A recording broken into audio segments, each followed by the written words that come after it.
A potential new treatment for Alzheimer's disease has been announced. Early findings suggest some very promising results. The drug made by Eisai can reportedly slow the rate of decline in memory loss by 27%. It was just this week that the company announced results from a global study of nearly 1,800 people with early-stage Alzheimer's, and the company is now seeking an accelerated approval from the FDA. So joining us now to talk more about this new medicine is Claire Day with the Alzheimer's Association of Northern California. Thank you for joining us. Thank you. So how big of a breakthrough is this?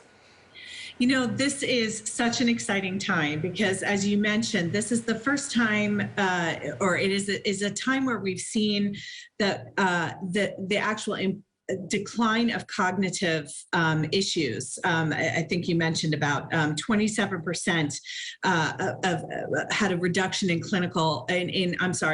decline compared to those who received the placebo. And what that means for people living in the earliest stage of mild cognitive impairment due to Alzheimer's or early Alzheimer's disease is more time and that ability to really engage in their life and have a better quality of life. You know, Claire, to the civilian, to us, 27% sounds very significant. Is this surprising? It does seem to be the first time the trajectory of the disease has been affected. Yeah, I think it is extremely encouraging, and it's something that I think we've all been working so hard at ensuring that we see effective treatments that actually have what we call a statistical significance in the scientific world, and this has certainly hit that mark. So for someone at home who has a loved one with Alzheimer's or they know somebody with it, one, how soon would they be able to get this drug? I know they're waiting for FDA approval, but also how do they take it? Is it a pill or just curious how it actually works? Yeah, that's a great question. So this is these results were just released, right? So the next stage will be that they get that approval through the Food and Drug Administration, which we know can be a process, but there's certainly a path that this drug will be on now to approve, to be reviewed by the FDA.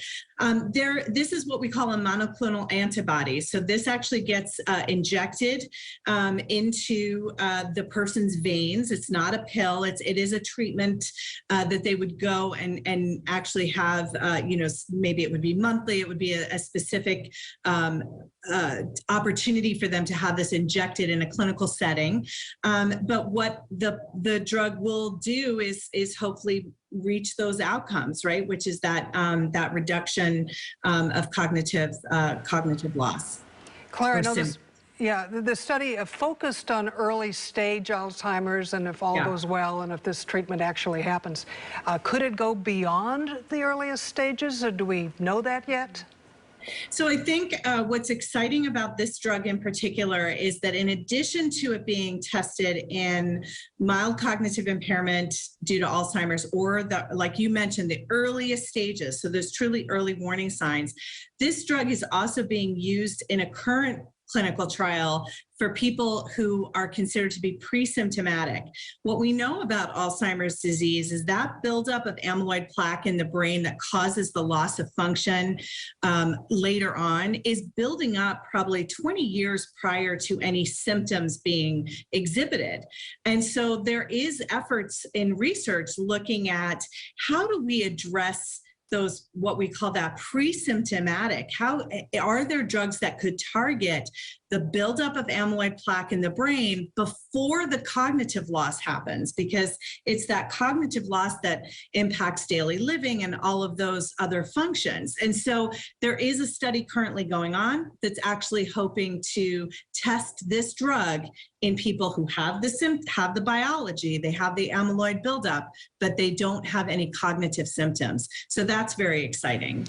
And where does this drug rank, and how many other drugs there are out there? How promising do you think that it is? And would you recommend this over others that are already on the market?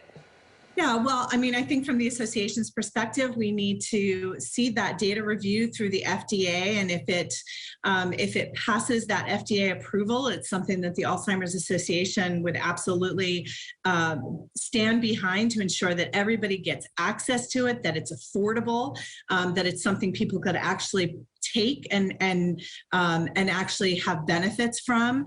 And I think it is encouraging. I mean, there's drugs that are currently available that really treat the symptoms, and only one drug before it's that has this sort of potential. And so we're really encouraged by these results and excited for what the future will bring. All right, Claire Day, we are grateful for your time and nice to talk to you about some really good news. Thank you. I know, it's exciting, isn't it? It is. Thanks, Claire.